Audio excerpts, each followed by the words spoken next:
Welcome viewers. அது September 29, 1988 Brazil. Time அப்போ ஒரு மதிய நேரம் இருக்கும். பிரான்சிஸ்கோ அப்படிங்கிற 10 வயசு சின்ன பையன் சவுத்தன் பிரேசில் இருக்கிற ஒரு சின்ன குளத்துடைய ஓரத்துல நடந்து போயிட்டு இருக்கான். அவனுடைய கையில ஒரு குச்சி இருக்கு.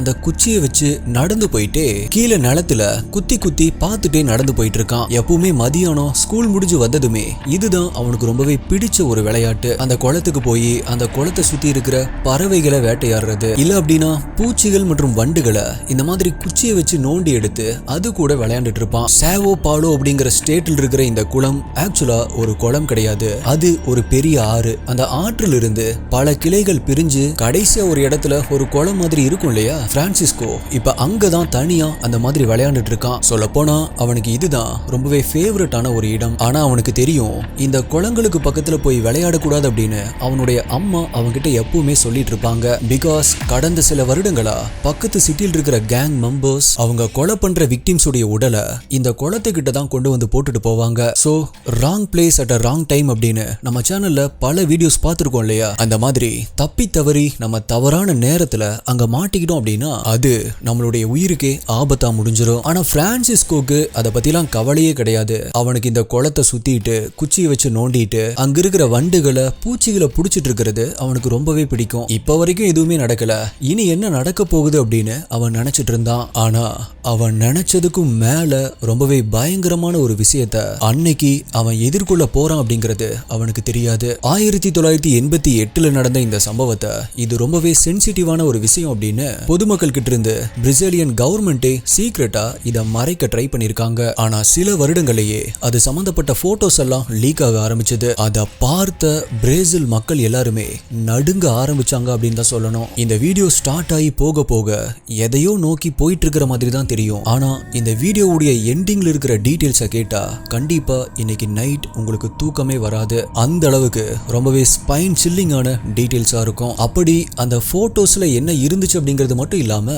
பிரேசிலியன் கவர்மெண்டே இதுல இறங்கி இதை சீக்ரெட்டா பொதுமக்கள் கிட்ட இருந்து மறைக்கிற அளவுக்கு என்ன நடந்துச்சு அப்படிங்கறத பத்தி தான் இன்னைக்கு வீடியோல நம்ம டீகோட் பண்ண போறோம். நீங்க பார்த்துட்டு இருக்கிறது சரவணன் டீகோட்ஸ். நான் உங்கள் சரவணன். வாங்க இன்னைக்கு வீடியோக்குள்ள போலாம்.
பிரான்சிஸ்கோ என்னைக்கும் போலவே அன்னைக்கும் அந்த குளத்துடைய ஓரத்துல நடந்துட்டு அங்க இருக்கிற மணலை குச்சியை வச்சு நோண்டி பார்த்துட்டே போயிட்டு இருக்கும்போது வாட்டர் ஸ்கார்பியன் அப்படின்னு அழைக்கப்படுற ஒரு பூச்சி அவனுடைய கண்ணுல தட்டுப்படுது. அதை பார்த்தவன் அது மேல இருந்து அவனுடைய கண் பார்வையை எடுக்காம மெல்லமா அவன் போட்டிருந்த பேக் எடுத்து அந்த பேக்குள்ள இருந்து ஒரு பாட்டிலை வெளியே எடுக்கிறான். இப்ப அந்த பாட்டிலை ஓபன் பண்ணி அப்படியே அந்த வாட்டர் ஸ்கார்பியனை அதுக்குள்ள போட்டு க்ளோஸ் பண்றான். இப்ப அந்த பாட்டிலை இப்படி மேல தூக்கி பிடிச்சிட்டு அதுக்குள்ள இருந்த வாட்டர் ஸ்கார்பியனை எதையோ சாதிச்ச மாதிரி ரொம்பவே சந்தோஷமா பார்க்க ஆரம்பிக்கிறான். அப்படி அவன் பார்த்துட்டு இருக்கும் பொழுது அந்த பாட்டில் வழியா அவனுக்கு ஆப்போசிட் சைட்ல ஏதோ ஒண்ணு வித்தியாசமா தெரியறத நோட் பண்றான்.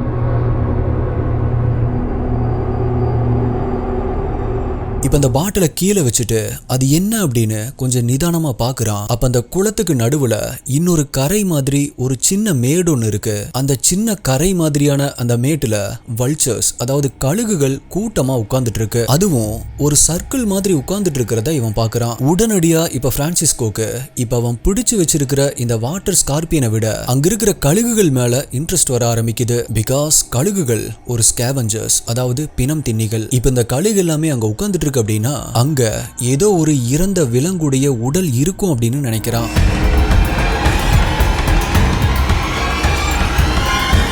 இப்ப சுத்தி முத்தியுமே பாக்குறான். அந்த இடத்துக்கு போறதுக்கு வேற ஏதாவது வழி இருக்கா அப்படின்னு பாக்குறான். ஆனா அங்க நடந்தெல்லாம் போக முடியாது. அங்க போகணும் அப்படின்னா அவன் முன்னாடி இருக்கிற அந்த குளத்துல இறங்கி நீச்சல் அடிச்சுதான் அந்த மேட்டுக்கு போக முடியும். பிரான்சிஸ்கோ ரொம்ப நல்லாவே நீச்சல் அடிப்பான். ஆனா இப்போ அவனால அப்படி நீச்சல் அடிச்சு போக முடியாது. பிகாஸ் இப்ப அவன் அப்படி நீச்சல் அடிச்சு போனா அவனுடைய ட்ரெஸ் எல்லாமே ஈரமாயிரும். அத அவனுடைய அம்மா பார்த்தா கண்டுபிடிச்சிருவாங்க அப்படின்னு பயப்பட ஆரம்பிக்கிறான். சோ இப்ப என்ன பண்ணலாம்?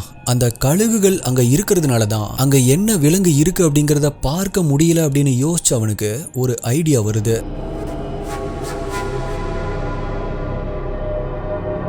இப்ப அவனுக்கு கீழே கிடக்கிற சில கற்களை எடுத்து அந்த கழுகுகள் இருக்கிற இடத்த பார்த்து வீசி எரிய ஆரம்பிக்கிறான். அப்பதான் அந்த கழுகு எல்லாமே பயந்து போச்சு அப்படின்னா அங்க என்ன விலங்கு இறந்து கிடக்கு அப்படிங்கறத பார்க்க முடியும் அப்படின்னு இப்படி பண்றான். ஆனா முதல் கல் வீசினப்ப அங்க இருக்கிற கழுகுகள் எதுவுமே பிரான்சிஸ்கோவை கண்டுக்கவே இல்ல. சோ கோவமடைஞ்ச பிரான்சிஸ்கோ தொடர்ந்து அடுத்தடுத்த கற்களை வீசி எரிய ஆரம்பிக்கிறான். அதுல சில கற்கள் அங்கிருந்த கழுகுகள் மேலேயே போய் விழுகுது. சோ அங்கிருந்த கழுகு எல்லாமே மேல பறந்து போக ஆரம்பிக்குது.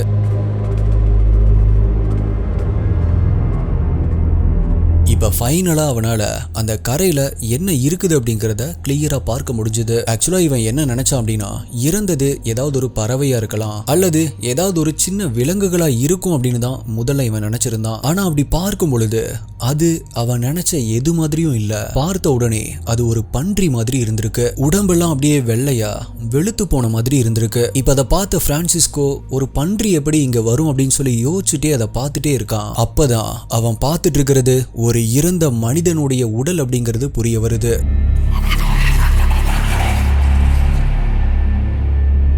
ரொம்பவே பயந்து போனவன் உடனடியா அவனுடைய பேக் எடுத்துட்டு பதறி அடிச்சுட்டு ஊருக்குள்ள ஓட ஆரம்பிக்கிறான். அங்க ஊருக்குள்ள போய் அவன் பார்த்தத அங்கிருந்த எல்லாத்துக்கிட்டையுமே சொல்றான். கொஞ்ச நேரத்திலேயே பிரான்சிஸ்கோ சொன்ன அந்த இடத்துக்கு போலீஸ் மட்டும் இல்ல, என்ன அது அப்படிங்கறத தெரிஞ்சுக்கிற ஆர்வத்துல அந்த ஊர்க்காரங்க எல்லாருமே அங்க போறாங்க. நார்மலா எப்பவுமே நான் ஏற்கனவே சொன்ன மாதிரி கேங் வயலன்ஸால கொலை செய்யப்படுற உடல்கள் இங்க அடிக்கடி கிடக்கும் அப்படிங்கறதால அதை எடுக்கிறதுக்காக போலீஸ் வந்தாங்க அப்படின்னா அதை வேடிக்கை பார்க்கிற மக்கள் கிட்ட ரொம்பவே சகஜமா போலீஸே அவங்க கிட்ட வந்து பேசுவாங்க. இது யார், இது அவங்களுடைய பேர் என்னன்னு உங்களுக்கு தெரியுமான்னு விசாரிப்பாங்க. ஆனா இந்த முறை அப்படி நடக்கல. அங்க சூழ்நிலையே டோட்டலா வேற மாதிரி இருந்துச்சு.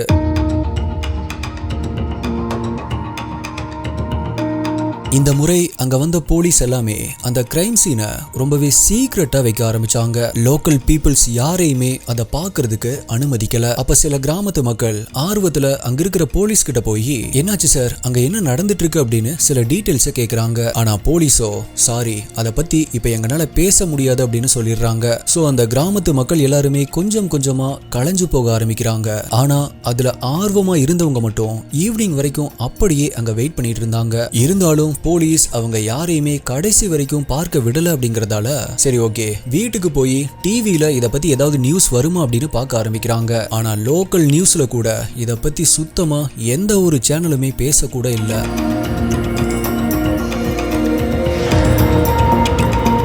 இப்ப அந்த நைட் அப்படியே தூங்குன அவங்க அடுத்த நாள் காலையில எந்திரிச்சதுமே உடனே அங்க அந்த குளத்துக்கிட்ட போய் பாக்குறாங்க.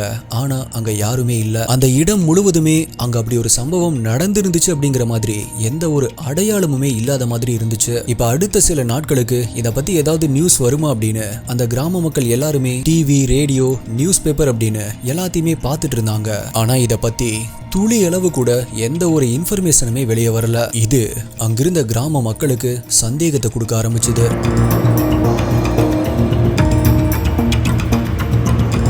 அபிஷியலா எந்த ஒரு இன்ஃபர்மேஷனுமே வரல அப்படிங்கறதால அப்பதான் அந்த கிராமம் முழுவதுமே ரூமர்ஸ் பரவ ஆரம்பிச்சது. பிரான்சிஸ்கோ அன்னைக்கு பார்த்த அந்த இறந்த உடல் பக்கத்து ஊர்ல இருக்கிற ஒரு ஃபார்மரோடது அப்படின்னும் அவரு அளவுக்கு அதிகமா குடிக்கக்கூடிய ஒரு நபர் அப்படின்னும் பிரான்சிஸ்கோ அந்த உடலை கண்டுபிடிக்கிறதுக்கு கரெக்டா 3 நாட்களுக்கு முன்னாடி தான் அவரு காணாம போயிருந்தார் அப்படின்னும் பேச ஆரம்பிச்சாங்க. ஆனா அப்படி அது ஒரு சாதாரண ஃபார்மர் தான் அப்படின்னா எதனால போலீஸ் இவ்வளவு சீக்ரெட்டா பிஹேவ் பண்றாங்க? சோ கண்டிப்பா இதுல வேற என்னமோ இருக்கு அப்படின்னு பேச ஆரம்பிச்சாங்க.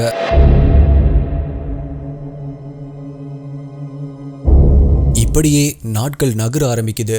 இத பத்தி பேசிட்டு இருந்த சிலரும் அதை அப்படியே மறந்துட்டு அவங்கவுங்க வேலைகளை பார்க்க ஆரம்பிச்சாங்க. ஆனா கரெக்டா அதிலிருந்து 6 வருடங்கள் கழிச்சு, அதாவது 1994 பிரேசிலியன் கவர்மெண்ட் அபிஷியலா இருந்த யாரோ ஒரு நபர் அந்த சீக்ரெட்டை கண்டிப்பா வெளியே சொல்லியே ஆகணும் அப்படின்னு அதற்கான ஆதாரங்களோட போட்டோஸ் மற்றும் அட்டாப்சி ரிப்போர்ட் அப்படின்னு எல்லாத்தையுமே தெரியாம வெளியெடுத்துட்டு வந்து மீடியா கிட்ட கொண்டு வந்து கொடுத்துறாரு. அப்படி பிரான்சிஸ்கோ கண்டுபிடிச்ச அந்த இறந்த உடலுடைய போட்டோஸ் மற்றும் அட்டாப்சி ரிப்போர்ட் எல்லாம் டிவில ரிலீஸ் ஆன உடனே அதை பார்த்த பிரேசில் நாட்டு மக்கள் எல்லாருமே நடுநடுங்க ஆரம்பிச்சாங்க.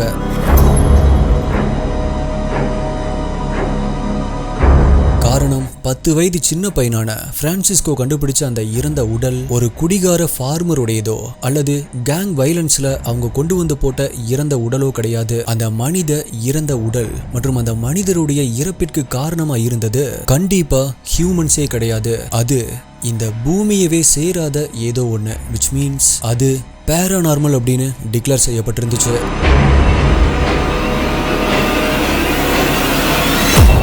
முதல்ல இதுக்குள்ள போறதுக்கு முன்னாடி அந்த டைம்ல பிரேசில்ல என்ன நடந்துட்டு இருந்துச்சு அப்படிங்கறத பாத்திரலாம். பிரேசில்ல அந்த டைம்ல UFOs அன்ஐடென்டிஃபைடு ஃப்ளையிங் ஆப்ஜெக்ட்ஸ் அப்படின்னு சொல்லக்கூடிய பறக்கும் தட்டுகள் தொடர்ந்து பல இடங்கள்ல ரிப்போர்ட் ஆகிட்டு இருந்துச்சு. உடனே இது எல்லாருமே சொல்ற மாதிரி UFOவை நான் பார்த்தேன், அது இங்கிருந்து அங்க பறந்து போச்சு அப்படின்னு எந்தவித எவிடன்ஸுமே இல்லாம அவங்க வாயில சொல்றத மட்டுமே வச்சு சொல்லப்பட்ட ரிப்போர்ட்டிங்ஸ் கிடையாது. இந்த மாதிரி UFO நிகழ்வுகளை பிரேசிலுடைய கவர்மெண்டே அந்த நாட்டுடைய மிலிட்டரியே ரிப்போர்ட் பண்ணிருக்காங்க. ஆக்சுவலா இந்த மாதிரியான UFO சைட்டிங்ஸ் அதிகமா நடக்குது அப்படிங்கறதால அதை மானிட்டர் பண்றதுக்கு அப்படிங்கிறதுக்காகவே கவர்மெண்டே தனியா ஒரு டீமே வச்சிருக்காங்க.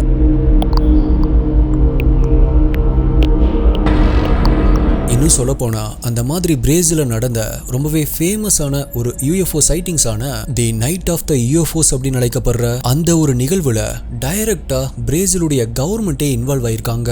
மே 19, 1986 பிரேசிலுடைய 4 டிஃபரண்ட் ஸ்டேட்ஸ்ல ஒரே டைம்ல இந்த UFO சைட்டிங்ஸ் எல்லாத்தாலையுமே பார்க்கப்பட்டிருக்கு. அந்த நாள் இரவு 8:15 சாவ் பாலோ அப்படிங்கிற இன்டர்நேஷனல் ஏர்போர்ட்ல இருக்கிற ஏர் டிராபிக் கண்ட்ரோலர் அங்க ஏர்போர்ட்டுக்கு மேல வானத்துல ஸ்ட்ரேஞ்சான 3 ரெட் லைட்ஸ் தெரியறத பார்த்துட்டு அது என்ன அப்படின்னு கேட்டிருக்காரு. ஆனா யாருக்குமே அது என்ன அப்படின்னு தெரியல. கரெக்டா அதே டைம்ல தான் மற்ற ஸ்டேட்ஸ்ல இருந்து பல மக்கள் வானத்துல ரொம்பவே ஸ்ட்ரேஞ்சான லைட் வெளிச்சம் தெரிஞ்சதா ரிப்போர்ட் பண்ணிருக்காங்க. அப்படி ரிப்போர்ட் பண்ணது சாதாரண மக்கள் மட்டும் கிடையாது. அந்த ரிப்போர்ட் பண்ணதுல மிலிட்டரி அபிஷியல்ஸ், கவர்மெண்ட் அபிஷியல்ஸ் அப்படின்னு பல பேர் இருந்தாங்க.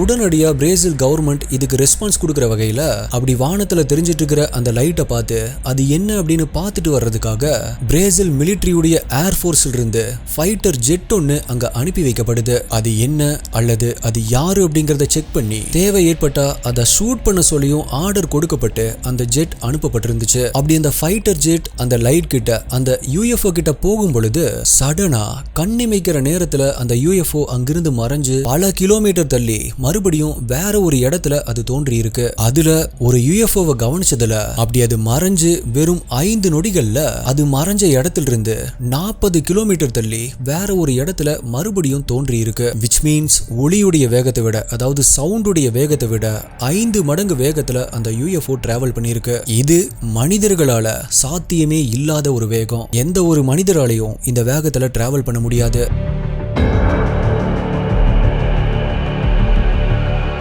சில மணி நேரங்கள் நீடிச்ச இந்த லைட்ஸ் அப்படியே மறைஞ்சு போகுது. அதிலிருந்து சில நாட்கள் கழிச்சு பிரேசிலியன் கவர்மெண்ட் இந்த UFO சைட்டிங்ஸை விவரிக்க ஒரு பிரஸ் கான்ஃபரன்ஸ் ஒன்று வைக்கிறாங்க. அந்த பிரஸ் கான்ஃபரன்ஸ்ல அந்த லைட் என்ன, அது எங்கிருந்து வந்துச்சு அப்படின்னு இது எதையுமே கண்டுபிடிக்க முடியல அப்படின்னு கவர்மெண்டே சொல்லியிருக்காங்க. ஆனா யாரு அல்லது எது இந்த UFOவை கண்ட்ரோல் பண்ணுதோ கண்டிப்பா அது எக்ஸ்ட்ரா டெரஸ்ட்ரியல் இன்டெலிஜென்ஸை காட்டுது அப்படின்னு சொல்லியிருக்காங்க. நாட்கள் அப்படியே நகர நகர மக்களும் கவர்மெண்ட் இதை பார்த்துக்குவாங்க அப்படின்னு அவங்களுடைய தினசரி வாழ்க்கையை வாழ ஆரம்பிச்சாங்க. ஆனா 1994 எப்போ பிரான்சிஸ்கோ கண்டுபிடிச்ச அந்த இறந்த உடலுடைய போட்டோஸ் மற்றும் அதோடைய அட்டாப்சி ரிப்போர்ட் எல்லாம் மீடியால ரிலீஸ் ஆச்சோ அப்பதான் பிரேசில் மக்கள் 1986 அன்னைக்கு நைட்டு நடந்த அந்த UFO சைட்டிங்ஸ 1988 நடந்த இந்த சம்பவத்து கூட கனெக்ட் பண்ண ஆரம்பிச்சாங்க. which means அன்னைக்கு வானத்துல தெரிஞ்ச அந்த UFO சைட்டிங்ஸ் வெறும் சாதாரணமான சைட்டிங்ஸ் கிடையாது.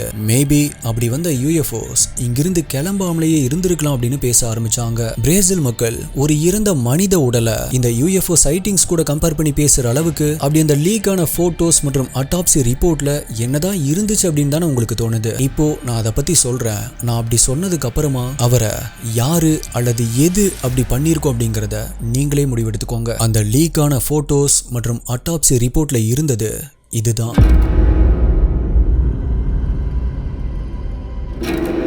1988 10 வயதான பிரான்சிஸ்கோ அந்த இறந்த உடலை கண்டுபிடிக்கும் போது தூரத்திலிருந்து தான் அந்த உடலை பார்த்திருப்பான். ஆனா போலீஸ் அங்க வந்ததுக்கு அப்புறமா அந்த உடலை போய் அவங்க பார்க்கும்போது அந்த இறந்த மனிதனுடைய உடல்ல ரொம்பவே ஸ்ட்ரேஞ்சான ரொம்பவே வியர்டான காயங்கள் இருக்கிறத பார்த்து அதிர்ச்சி அடைகிறாங்க. அந்த போட்டோஸை கண்டிப்பா நான் இங்க காமிக்க முடியாது. நம்மளுடைய அபிஷியல் டெலிகிராம் குரூப்ல அப்லோட் பண்ணிருக்கேன். இந்த வீடியோவை பார்த்து முடிச்சுட்டு அதுக்கப்புறமா அந்த போட்டோ போய் பாருங்க. ஆனா இங்கேயே நான் ஒரு வார்னிங் கொடுத்துறேன். அது ரொம்பவே கொடூரமா இருக்கும். அந்த இறந்த உடல் எப்படி இருந்துச்சு அப்படின்னா உடல்ல எந்தவித துணியுமே இல்லாம நேக்கடா அவருடைய முகத்துல கண்கள் இரண்டுமே மிஸ் ஆகி இருந்துச்சு. அவருடைய முகத்தில் இருக்கிற ஜா அப்படின்னு சொல்லப்படுற இந்த கீழ்த்தாடை பகுதி அப்படியே டோட்டலா மிஸ் ஆகி இருந்துச்சு. அவருடைய காதுகள் ரிமூவ் பண்ணப்பட்டிருந்துச்சு. இது எல்லாத்துக்குமே மேல இனி நான் சொல்ல போற விஷயங்கள் தான் ரொம்பவே சில்லிங்கான விஷயங்களா இருக்கும்.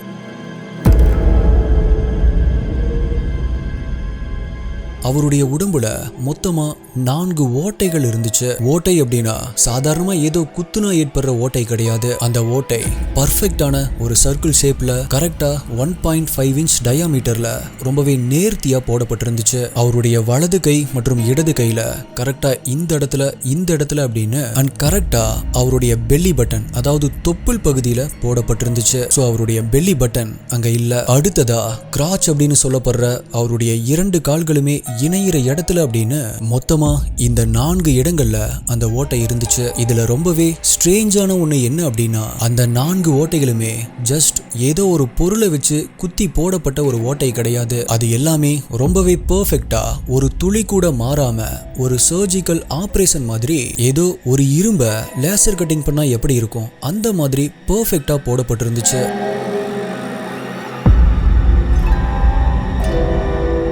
இதை பார்த்த போலீஸ்க்கோ மற்ற யாருக்குமே முதல்ல அது எதுவுமே புரியல. ஆனா இதோடைய அட்டாப்சி ரிப்போர்ட் வெளியே வந்தப்பதான் எல்லாருமே பயங்கரமான ஷாக் ஆனாங்க. பிகாஸ் அந்த இறந்த மனிதருடைய உடம்புக்குள்ள இருந்த இன்டர்னல் ஆர்கன்ஸ் எல்லாமே மிஸ்ஸிங் அப்படின்னு ரிப்போர்ட்ல இருந்துச்சு. விச் மீன்ஸ் அந்த 1.5 இன்ச் ஓட்டை வழியா தான் உடம்புக்குள்ள இருந்த அந்த இன்டர்னல் ஆர்கன்ஸ் எல்லாமே உறிஞ்சு வெளியே எடுக்கப்பட்டிருக்கு அப்படின்னு அட்டாப்சி ரிப்போர்ட்ல இருந்துச்சு. அந்த அட்டாப்சி ரிப்போர்ட்டை நான் இங்க டிஸ்பிளே பண்றேன். இதோடைய ஃபுல் ரிப்போர்ட்டை டெலிகிராம்ல அப்லோட் பண்றேன், செக் பண்ணி பாருங்க. சோ அந்த மனிதருடைய உடம்புல அந்த 4 ஓட்டை போட்டதே உள்ள இருக்கிற அந்த இன்டர்னல் ஆர்கன்ஸை அந்த ஓட்டை வழியா உறிஞ்சு வெளியே எடுக்கிறதுக்காக தான். அது மட்டும் இல்ல உடம்புல இருக்கிற ரத்தம் முழுவதுமே உறிஞ்சி எடுக்கப்பட்டிருந்துச்சு.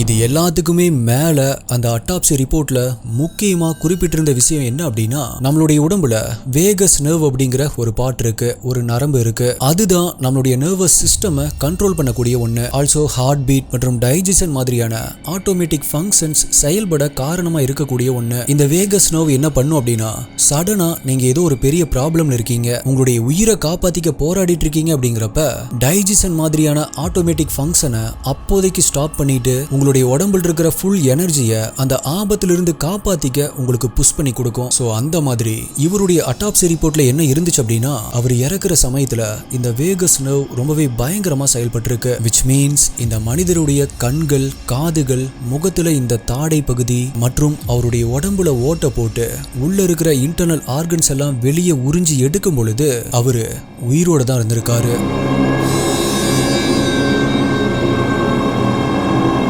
அப்படி அந்த தாங்க முடியாத வலி, அந்த வேகஸ் நர்வ் உடம்பில் இருக்கிற ரொம்பவே முக்கியமான ஆட்டோமேட்டிக் ஃபங்க்ஷனான அவருடைய ஹார்ட் பீட்டையே ஸ்டாப் பண்ணிருக்கு. ஸோ அவரு இந்த காயங்களால சாகல, இந்த காயங்கள் ஏற்படுத்தின வலியால தான் இறந்து போயிருக்காரு. இன்னும் சிம்பிளா இதை சொல்லணும் அப்படின்னா அந்த வலியை தாங்க முடியாம அவருடைய உடம்பே அவரை கொன்னு இருக்கு. ஸோ இப்போ நான் ஏற்கனவே சொன்ன மாதிரி 1986 நடந்த தி நைட் ஆஃப் தி யூஎஃப்ஓஸ் அப்படின்னு அழைக்கப்படுற அந்த நிகழ்வும் 1988 நடந்த இந்த மனிதருடைய இறப்புக்கு பின்னாடி இருக்கிற போட்டோஸ் மற்றும் அட்டாப்சி ரிப்போர்ட் இது எல்லாமே எப்படி கனெக்ட் ஆகுது அப்படிங்கிறது உங்களுக்கு புரிஞ்சிருக்கும் அப்படின்னு நினைக்கிறேன்.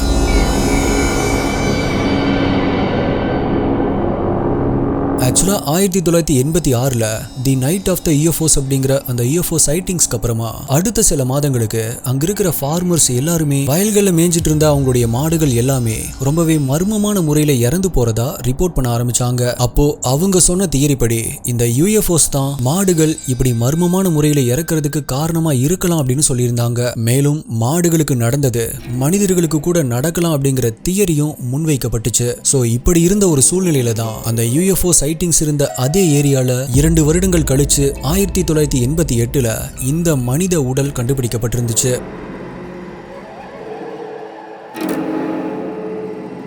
ஆக்சுவலா கவர்மெண்ட் இந்த இறந்த மனித உடலுடைய போட்டோஸ் மற்றும் அட்டாப்சி ரிப்போர்ட் எல்லாமே பார்த்ததுக்கு அப்புறமா வேணும் அப்படின்னு தான் அதை சீக்ரெட்டா மெயின்டைன் பண்ணி பொதுமக்கள் கிட்ட இருந்து அதை மறைச்சிருந்திருக்காங்க. இதுல இன்னுமே முக்கியமா சொல்ல வேண்டிய ஒரு விஷயம் இருக்கு. அதுதான் இதுக்கு காரணம் கண்டிப்பா மனிதர்களா இருக்க முடியாது அப்படின்னு நம்புறதுக்கு ரொம்பவே முக்கியமான ஒரு எவிடன்ஸா இருந்துச்சு. 1986ல ஃபார்மர்ஸ் எல்லாருமே வயல்ல மேய்ஞ்சிட்டு இருந்த அவங்களுடைய மாடுகள் மர்மமான முறையில இறந்து போகுது அப்படின்னு ரிப்போர்ட் பண்ணாங்க இல்லையா? அப்படி இறந்து போன மாடுகளுடைய உடம்புலையும் இந்த இறந்த மனிதருடைய உடம்புல எப்படி ஓட்டைகள் போடப்பட்டிருந்துச்சோ அதே மாதிரியான ஓட்டைகள் அந்த மாடுகளுடைய உடம்புலையுமே போடப்பட்டிருந்துச்சு. அது மட்டும் இல்ல, அந்த மாடுகளுடைய இன்டர்னல் ஆர்கன்ஸ் எல்லாமே மிஸ் ஆகி இருந்துச்சு.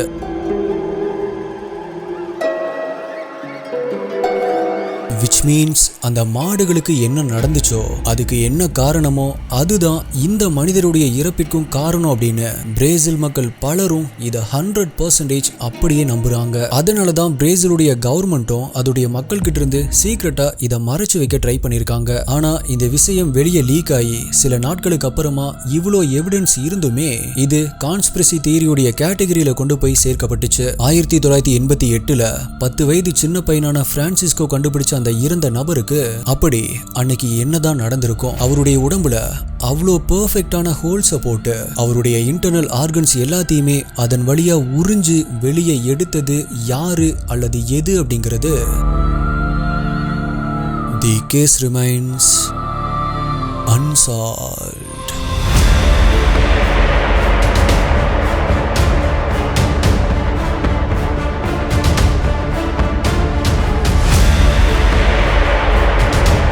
ஆனா SD இன்வெஸ்டிகேட்டர்ஸ் நீங்க என்ன நினைக்கிறீங்க? இதற்கு காரணம் ஏலியன்ஸா இருக்குமா? ஏலியன்ஸ் தான் மனிதர்களை ஆராய்ச்சி பண்ணி இப்படி பண்ணிருப்பாங்களா? இல்ல வேற என்ன நடந்திருக்கும்? ஏலியன்ஸ் இத பண்ணல அப்படிங்கிறப்ப வேற யாரு பண்ணிருப்பாங்க அப்படிங்கிறதுக்கான என்ன எவிடன்ஸ் இருக்கு? அல்லது நம்ப தகுந்த மாதிரியான என்ன தியரி இருக்கு? சோ நீங்க எதை நம்புறீங்க? உங்களுடைய தியரி என்ன அப்படிங்கறத மறக்காம கீழே கமெண்ட் பண்ணுங்க. உங்களுடைய பெஸ்டான கமெண்ட் அடுத்த வீடியோல வரும். வாட்ஸ்அப்ல நம்மளுடைய சேனலை ஸ்டார்ட் பண்ணிருக்கோம். அங்க இன்ஸ்டன்ட் அப்டேட்ஸ் உங்களுக்கு கிடைக்கும். ஜாயின் பண்ணல அப்படின்னா டிஸ்கிரிப்ஷன்ல லிங்க் கொடுத்திருக்கேன், இப்பவே ஜாயின் பண்ணிக்கோங்க. இதே மாதிரியான வேற ஒரு வீடியோல மீட் பண்றேன். நன்றி, பாய்.